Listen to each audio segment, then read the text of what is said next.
ಎಲ್ಲ ಧ್ಯಾನ ಮಿತ್ರರಿಗೆ, ಆತ್ಮ ಬಂಧುಗಳಿಗೆ, ಪಿರಮಿಡ್ ಮಾಸ್ಟರ್ಸ್, ಮೆಡಿಟೇಟರ್ಸ್ ಎಲ್ಲರಿಗೆ ನಮ್ಮ ನಮಸ್ಕಾರ.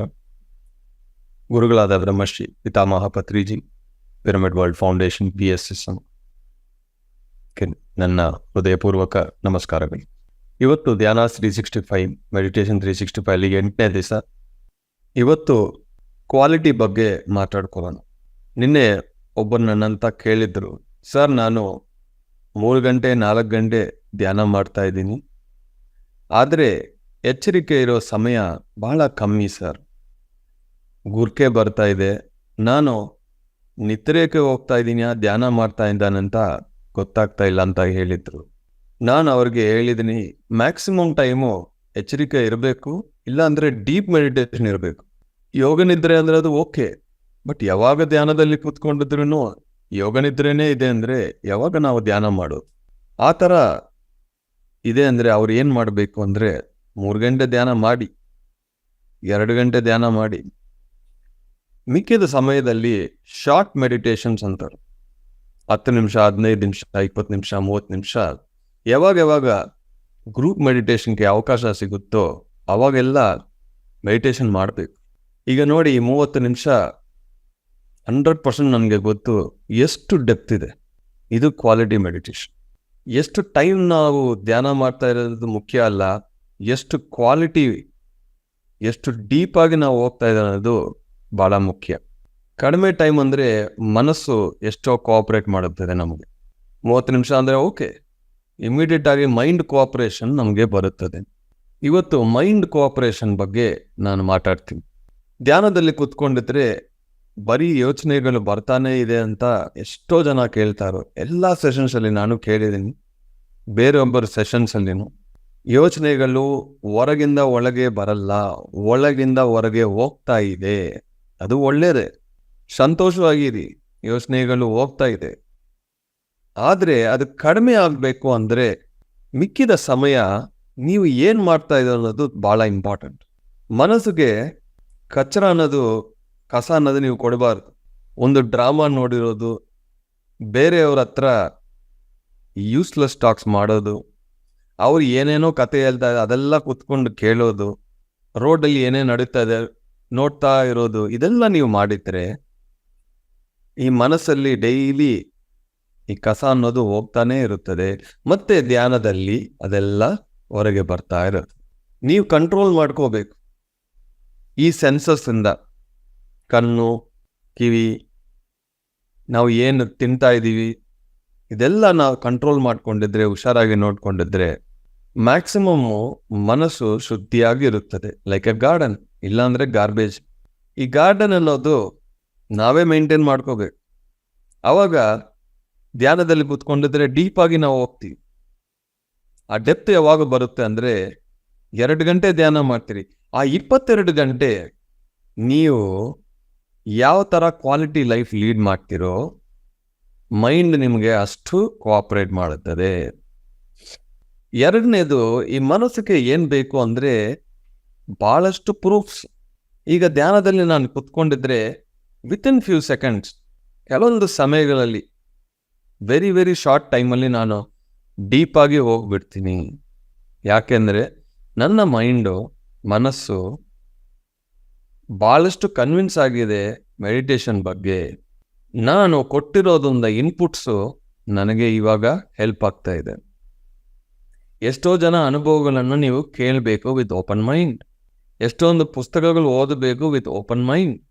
ನಿಮ್ಮ ಅನುಭವಗಳನ್ನು ನಂಬಬೇಕು. ಅದನ್ನು ಎಲ್ಲರಿಗೆ ಅಂದರೆ ಧ್ಯಾನಿಗಳಿಗೆ ಹೇಳ್ತಾ ಬರಬೇಕು. ನಾನು ಎಷ್ಟೋ ಸೈನ್ಸ್ ರಿಸರ್ಚ್ನು ಮಾಡ್ತಾ ಇರ್ತೀನಿ.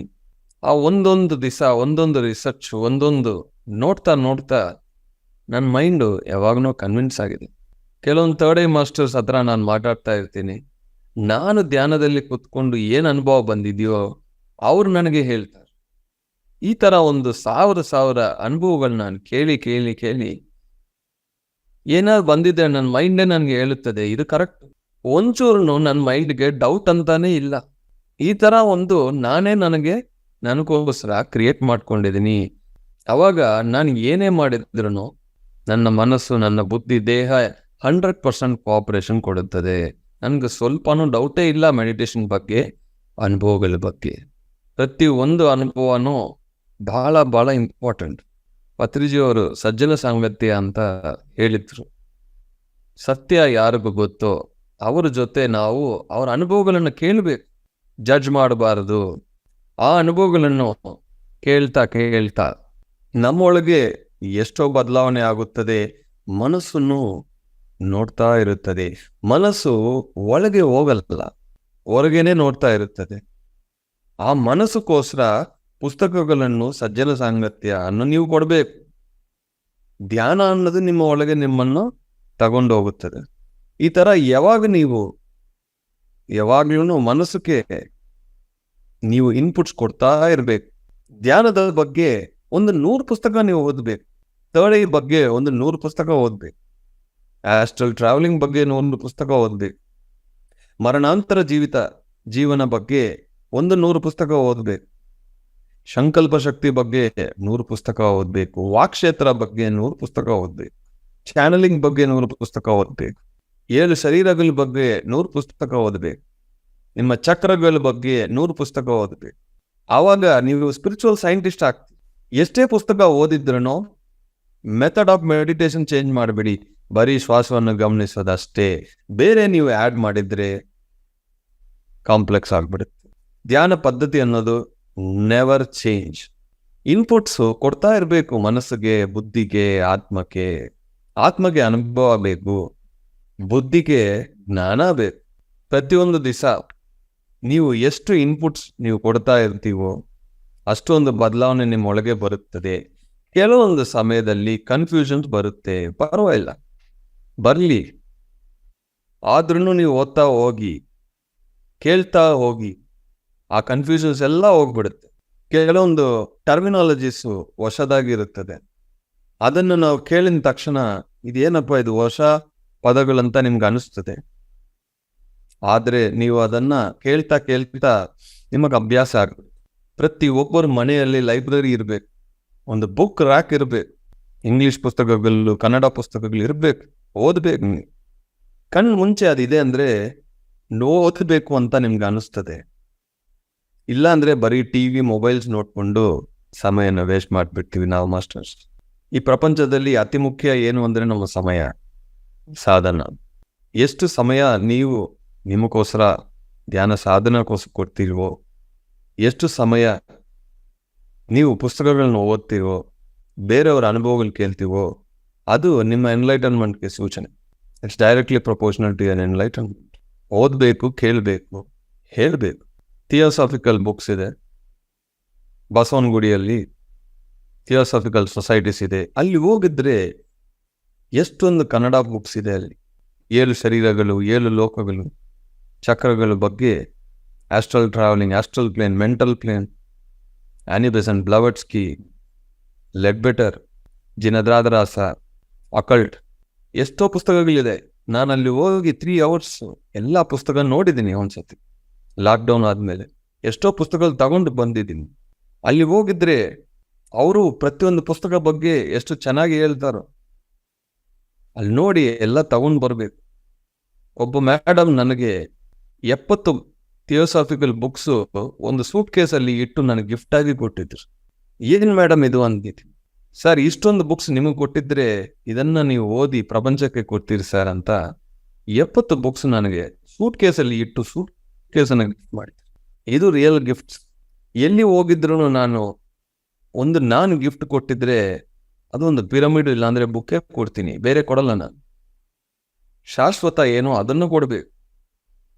ನಿಜವಾಗಿ ಅವ್ರಿಗೆ ಏನು ಉಪಯೋಗ ಆಗುತ್ತದೋ ಅದನ್ನು ಕೊಡಬೇಕು. ಒಂದು ಪುಸ್ತಕ ಓದೋದ್ ಮುಂಚೆ ಆದ್ಮೇಲೆ ಯು ವಿಲ್ ಕಂಪ್ಲೀಟ್ಲಿ ಚೇಂಜ್. ನಿಮ್ಮ ವರ್ಜನ್ ಅಪ್ಗ್ರೇಡ್ ಆಗುತ್ತದೆ. ಆವಾಗ ನಿಮ್ಮ ಮೈಂಡು ಚೆನ್ನಾಗಿ ಕೋಆಪರೇಟ್ ಮಾಡುತ್ತದೆ. ನಿಮ್ಗೆ ಬಸ್ಸಲ್ಲಿ ಹೋಗೋ ಸಮಯ, ಪ್ರಯಾಣದಲ್ಲಿ ನಾವು ಓದ್ಬೋದು, ಇಲ್ಲಾಂದ್ರೆ ಪ್ರತಿಯೊಂದು ಸೆಷನ್ಸ್ ಕೇಳ್ಬೋದು. ಕೇಳೋದ್ರಿಂದ ಓದೋದು ಬಹಳ ನಮಗೆ ಹೆಲ್ಪ್ ಆಗುತ್ತದೆ. ಒಂದು ಪುಸ್ತಕ ಓದಿ ಎಷ್ಟೋ ಜನಗೆ ಎಷ್ಟೋ ಬದಲಾವಣೆ ಆಗಿದೆ. ಶಾಕಾಹಾರಿಗಳಾಗಬೇಕಂದ್ರೆ ಒಬ್ಬರು ಒಂದು ಪುಸ್ತಕ ಕೊಡಿ ಆಗ್ಬಿಡ್ತಾರೆ. ನೀವು ಎಷ್ಟೇ ಹೇಳಿದ್ರು ಕೇಳಲ್ಲ. ಒಂದು ಶಾಕಾಹಾರಿ ಬಗ್ಗೆ ಒಂದು ಪುಸ್ತಕ ಕೊಟ್ಟು ನೋಡಿ, ಚೇಂಜ್ ಆಗ್ತಾರೆ. ಇದು ನನ್ನ ಪರ್ಸನಲ್ ಅನುಭವ. ನಿಮ್ಮ ಮನಸ್ಸು ನಿಮಗೆ ಕೋಆಪರೇಟ್ ಮಾಡಬೇಕು ಅಂದರೆ ನೀವು ಮಾಡಬೇಕಾಗಿರೋದು ಒಂದೇ, ಇನ್ಪುಟ್ಸು ಜಾಸ್ತಿ ಕೊಡ್ತಾ ಹೋಗಿ. Thank you very much masters.